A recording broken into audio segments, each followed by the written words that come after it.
नमस्कार साथियों, स्वागत है आपका सिविल लक्ष्य एकेडमी के Chhattisgarh daily current affairs program में।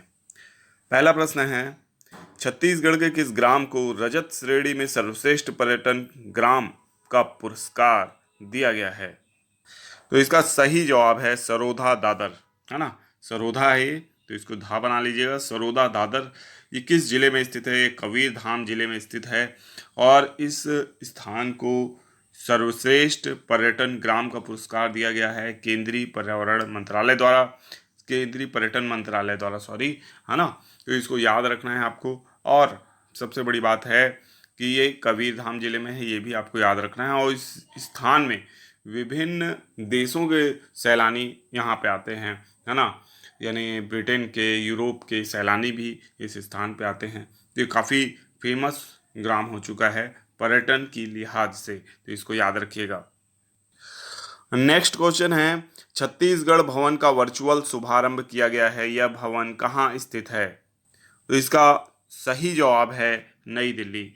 नई दिल्ली के द्वारका सेक्टर में छत्तीसगढ़ भवन का वर्चुअल शुभारंभ मुख्यमंत्री श्री भूपेश बघेल जी के द्वारा किया गया है। तो इसको याद रखिएगा कि नई दिल्ली में यह भवन स्थित है। और इसके पहले भी दो भवन वहाँ दिल्ली में स्थित है, एक छत्तीसगढ़ भवन है और एक छत्तीसगढ़ सदन है। ठीक है। अब तीसरा एक और छत्तीसगढ़ भवन जो द्वारका सेक्टर में बन गया है, इसको भी याद रखना है। ये क्यों बनाया गया है? छत्तीसगढ़ से जो भी स्वास्थ्य की समस्याओं को लेके दिल्ली जाते हैं या अन्य तरीके की समस्याओं को लेकर, तो उनको रुकने के लिए एक प्रॉपर आवास की ज़रूरत होती है ना। और इसके लिए छत्तीसगढ़ भवन बनाया गया है ताकि उस पर बुकिंग मिल सके, है ना। और किसी भी तरीके से रुकने में कोई समस्या ना हो। काफ़ी दिन तक अगर मान लीजिए आपको रुकना है इलाज के लिए, है ना, तो ऐसे में अगर आप होटल या कुछ और जरिया आप अपनाएंगे तो आपको काफ़ी ज़्यादा पैसे लगेंगे, जबकि छत्तीसगढ़ भवन आपको काफ़ी किफ़ायती दर पे उपलब्ध हो जाएगा। ठीक है, तो इसको याद रखिएगा। नेक्स्ट क्वेश्चन है, हाल ही में भारत के किस टेनिस खिलाड़ी को हॉल ऑफ फेम के लिए आमंत्रित किया गया है? तो इसका सही जवाब है लिएंडर पेस। लिएंडर पेस को हाल ही में हॉल ऑफ फेम के लिए जितने लोग को यानी शॉर्ट लिस्ट किया गया उसमें से एक हैं, हाँ, लिएंडर पेस। ठीक है, तो आमंत्रित किया गया है, लेकिन अभी तक पूरी तरीके से सेलेक्ट ये नहीं हुए हैं। ठीक है, लेकिन एशिया के ये पहले पुरुष खिलाड़ी हैं, बन गए हैं, जिनको इस हॉल ऑफ फेम के लिए यानी चयनित किया गया है, यानी सेलेक्शन के लिए रखा गया है। इसमें से लास्ट में किसी एक सदस्य को चुना चुना जाएगा, तो उसमें लिएंडर पेस का शामिल होना ये भारत के लिए एक गर्व की बात है। बहुत ही अच्छे खिलाड़ी रहे हैं लिएंडर पेस, है ना, तो इनको याद रखिएगा। नेक्स्ट क्वेश्चन है, 2023 में किस फिल्म को भारत की ऑफिशियल ऑस्कर एंट्री मिली है? तो इसका सही जवाब है 2018 एवरीवन इज ए हीरो। ठीक है, ये केरल में आई, 2018 में आई, बाढ़ से संबंधित है, जिसमें हजारों करोड़ों की संपत्ति का नुकसान हुआ, जनधन की हानि हुई। ठीक है, और उस परिस्थिति पे बनी ये फिल्म है ना। काफ़ी अच्छी फिल्म है। और इसको कहाँ किसके लिए मिली है?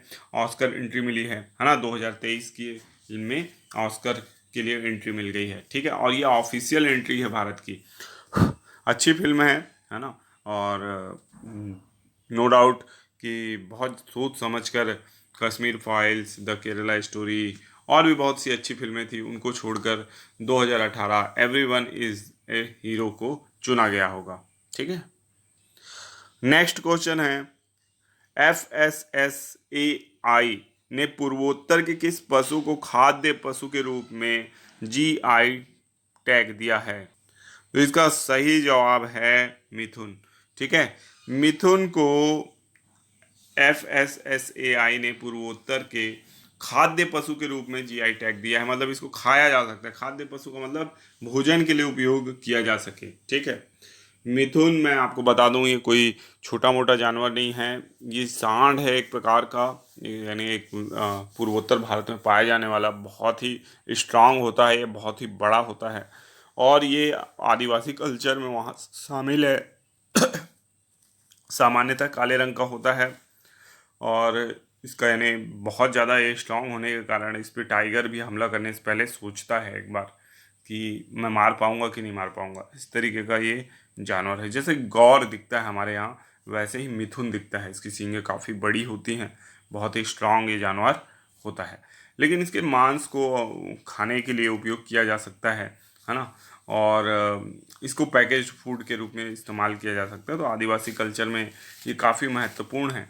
इसके जन्म पर त्यौहार मनाए जाते हैं। अरुणाचल प्रदेश और कह सकते हैं मेघालय वगैरह में तो ये क्या कहते हैं, अरुणाचल प्रदेश का राजकीय पशु भी है। ठीक है, तो ये आपको याद रखना है कि मिथुन बहुत ज़्यादा फेमस जानवर है पूर्वोत्तर भारत का। और FSSAI ने अभी इसे खाद्य पशु के रूप में GI टैग दे दिया है। ठीक है, तो इसको याद रखिएगा।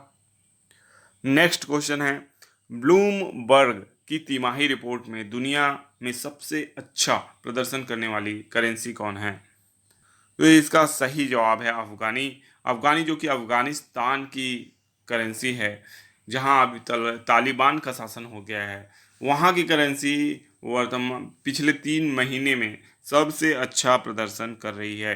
ठीक है, तो एक कह सकते हैं अफगानिस्तान वापस पटरी पे आने का प्रयास कर रहा है। ठीक है, दूसरी तरफ है कि रूबल कहाँ की मुद्रा है? तो ये रसिया की मुद्रा है। ठीक है, डॉलर, अमेरिकन डॉलर की बात हो रही है। रुपया मतलब आपका इंडिया का की मुद्रा है। टका आपको पता हो, टका कहाँ का है? बांग्लादेश का है। ठीक है, टका आज भी बांग्लादेश में चलता है ना। तो नेपाली रुपया आपका नेपाल में चलता है। पाकिस्तान में भी रुपया चलता है, पाकिस्तानी रुपया, है ना। तो ये सारी मुद्राएं हैं। इसके अलावा येन आपका चलता है जापान में। युआन जो मुद्रा है ये आपकी चलती है कहाँ? चाइना में। ठीक है, तो ये सब प्रमुख मुद्राएं हैं जो आपको पता होनी चाहिए। अब आप लोगों के लिए होमवर्क प्रश्न है, इसका जवाब आपको कमेंट बॉक्स में देना है। जो सही जवाब देंगे उनकी कमेंट्स को मैं हार्ट दे दूंगा, ताकि बाकी दर्शकों को भी पता चल सके कि सही उत्तर क्या है। क्वेश्चन है, सिफत कौर ने एशियन गेम्स में कौन सा मेडल जीता है? आपके ऑप्शन हैं gold medal, silver medal, bronze medal या इनमें से कोई नहीं। तो इसका सही जवाब आपको देना है कमेंट बॉक्स में। ठीक है, अब चलते हैं पिछले वीडियो के होमवर्क प्रश्न की ओर। तो इसका ये जो क्वेश्चन है, पहली ग्रीन हाइड्रोजन सेल बस को कहाँ हरी झंडी दिखाई गई? इसका सही जवाब है नई दिल्ली। ठीक है, तो जो लोगों ने भी इसका सही जवाब दिया था, है ना, उनकी कमेंट्स को हार्ट दे दिया गया है। आप जाके देख सकते हैं कमेंट बॉक्स में। ठीक है, अब देखेंगे हम कुछ रिवीजन प्रश्न। प्रश्न है, आयुष्मान भारत के उत्कृष्ट क्रियान्वयन के लिए राज्य को कितने पुरस्कार प्राप्त हुए हैं? तो इसका सही जवाब है 3 पुरस्कार प्राप्त हुए हैं। तो इसको याद रखिएगा कि 3 पुरस्कार राज्य को किसके लिए प्राप्त हुए हैं? उत्कृष्ट क्रियान्वयन किसका? आयुष्मान भारत का। आयुष्मान भारत के तहत क्या होता है भाई? कार्ड बनाया जाता है, आयुष्मान भारत कार्ड, जो लगभग 90% परिवारों को कवर कर लिया गया छत्तीसगढ़ में। ये बहुत अच्छी बात है। 100% लक्ष्य हासिल किया गया, क्या कहते हैं आपका, आयुष्मान कार्ड बनाने का। और जो कह सकते हैं लाभ का अंतरण है ना, वो भी प्रदान किया गया। इन तीनों ही श्रेणियों में राज्य की जो आयुष्मान भारत है उसको 3 पुरस्कार मिले।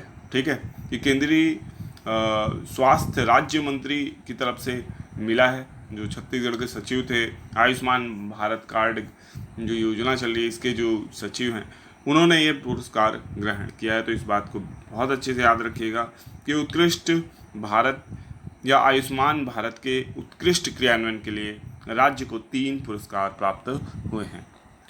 नेक्स्ट क्वेश्चन है, छत्तीसगढ़ ग्रामीण आवास न्याय योजना का शुभारंभ कब हुआ? तो इसका सही जवाब है 25 सितंबर को। तो 25 सितंबर को छत्तीसगढ़ ग्रामीण आवास न्याय योजना की शुरुआत हुई, है ना। इसको याद रखिएगा। कौन आए थे भाई? राहुल गांधी आए थे। कहाँ पे हुआ था ये कार्यक्रम? ये बिलासपुर के परसदा में फायर एंड सेफ्टी जो ग्राउंड है वहाँ पे हुआ था।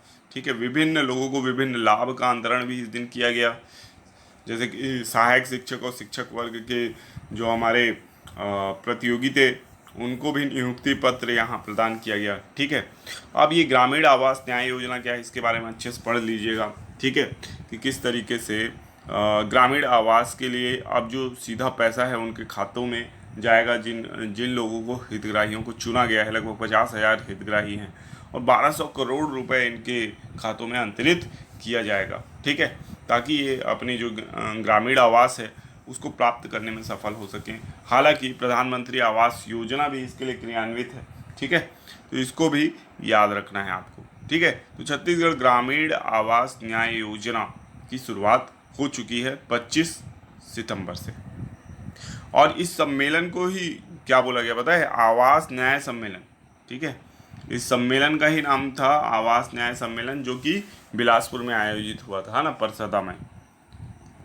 नेक्स्ट क्वेश्चन है, क्रेडा को ऊर्जा संरक्षण के लिए कितनी बार राष्ट्रीय पुरस्कार से सम्मानित किया जा चुका है? तो इसका सही जवाब है 3 बार, ठीक है। तो क्रेडा को ऊर्जा संरक्षण के लिए कितनी बार राष्ट्रीय पुरस्कार से सम्मानित किया जा चुका है? 3 बार, ठीक है। छत्तीसगढ़ अक्षय ऊर्जा विकास अभिकरण क्रेडा है, ठीक है। इसके बारे में बहुत अच्छे से पढ़ लीजिएगा, कई बार इससे क्वेश्चन आता है, ठीक है, अनगिनत बार इससे क्वेश्चन आ चुका है, तो आपको इसके बारे में सब कुछ पता होना चाहिए, ठीक है। नेक्स्ट क्वेश्चन है, एशियन गेम्स 2023 में भारतीय महिला क्रिकेट टीम ने कौन सा मेडल जीता है? तो बिल्कुल चक दे इंडिया वाला परफॉर्मेंस देते हुए और गोल्ड मेडल हमारी भारतीय महिला क्रिकेट टीम ने जीत लिया है, ठीक है। तो इसको याद रखना है, श्रीलंका को पराजित किया फाइनल्स में, है ना, श्रीलंका को पराजित करके गोल्ड मेडल जीत लिया, ठीक है। इससे पहले भारतीय महिला क्रिकेट टीम ने क्रिकेट में कितने एशियन गेम्स में गोल्ड मेडल जीते हैं? तो ये पहला गोल्ड मेडल है, क्योंकि क्रिकेट को इसी वर्ष शामिल किया गया, ठीक है। आपको पता हो एशियन गेम्स 2023 1951 से शुरू हुआ, नई दिल्ली में पहला एशियन गेम्स हुआ था, ठीक है। इस वर्ष जो एशियन गेम्स है वो चीन के होंगजाओ में हो रहा है, ठीक है, चीन के होंगजाओ में हो रहा है। वहीं भारतीय महिला क्रिकेट टीम ने गोल्ड मेडल जीता है। इसको क्रिकेट को शामिल किया है तो गोल्ड मेडल तो भारत का ही होना है फिर, है ना। तो एशियन क्रिकेट टीम, एशियन में ऐसी कोई क्रिकेट टीम नहीं है जो भारत का यानी पूरी तरीके से टक्कर ले सके, है ना।